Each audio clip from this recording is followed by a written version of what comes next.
Welcome to switch board series day 15. ಇವತ್ತಿನ switch board ಯಾವುದೇ ಥರದ ಎಕ್ಸಾಮ್ ಆಗಿರ್ಬೋದು, ಗೌರ್ಮೆಂಟ್ ಎಕ್ಸಾಮ್, ಪ್ರೈವೇಟ್ ಎಕ್ಸಾಮ್ ಅಥವಾ ಮಾಮೂಲಿ ಟೆಸ್ಟ್ ಬರೆಯೋದಾಗಿರಬಹುದು ಅಥವಾ ಸೆಮ್ ಎಕ್ಸಾಮ್, ಆ್ಯನ್ಯುಯಲ್ ಎಕ್ಸಾಮ್ ಏನಾದರೂ ಆಗಿರಬಹುದು. ಸೊ ಅದಕ್ಕೆ ನೀವು ಇದನ್ನು ಬಳಸಬಹುದು.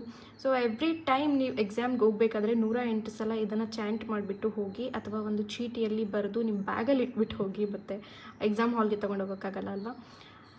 ಆ್ಯಂಡ್ ಈ ಸ್ವಿಚ್ ಬೋರ್ಡ್ ನಿಮ್ಮ ಎಕ್ಸಾಮ್ ಟೆನ್ಷನನ್ನು ಕಮ್ಮಿ ಮಾಡುತ್ತೆ, ಸ್ಟ್ರೆಸ್ಸನ್ನು ಕಮ್ಮಿ ಮಾಡುತ್ತೆ, ನೀವು ಅಂದ್ಕೊಂಡಿದ್ದಕ್ಕಿಂತ ಜಾಸ್ತಿ ಮಾರ್ಕ್ಸ್ನ ತಂದು ಕೊಡುತ್ತೆ. ಇದನ್ನು ಬಳಸೋದ್ರಿಂದ ನೀವು ಪಾಸ್ ಕೂಡ ಆಗ್ತೀರ. The switch board is bubble care be now. Okay, ಇದನ್ನು ನೀವು ಬ್ಲೂ ಕಲರ್ ಪೆನ್ನಲ್ಲಿ ನಿಮ್ಮ ಲೆಫ್ಟ್ ಬಾಡಿ ಪಾರ್ಟ್ ಮೇಲೆ ಬರ್ಕೊಂಡು ಓದೋಕ್ಕೆ ಸ್ಟಾರ್ಟ್ ಮಾಡ್ಬೋದು. ಇದು ಕಾನ್ಸಂಟ್ರೇಷನ್ ಕೂಡ ಹೆಚ್ಚು ಮಾಡುತ್ತೆ ಆ್ಯಂಡ್ ತುಂಬ ಕಾನ್ಫಿಡೆನ್ಸ್ ಕೂಡ ತಂದು ಕೊಡುತ್ತೆ. ನೀವು ಇದು ಪಾಸೇ ಆಗಲ್ಲ ಅಂದ್ಕೊಂಡಂತಹ ಎಕ್ಸಾಮ್ ಕೂಡ ಪಾಸ್ ಆಗೋ ಚಾನ್ಸಸ್ ಇರುತ್ತೆ. ಎಕ್ಸಾಮ್ ಆದಮೇಲೆಲ್ಲ ಬಿಫೋರ್ ಯೂಸ್ ಮಾಡಿ.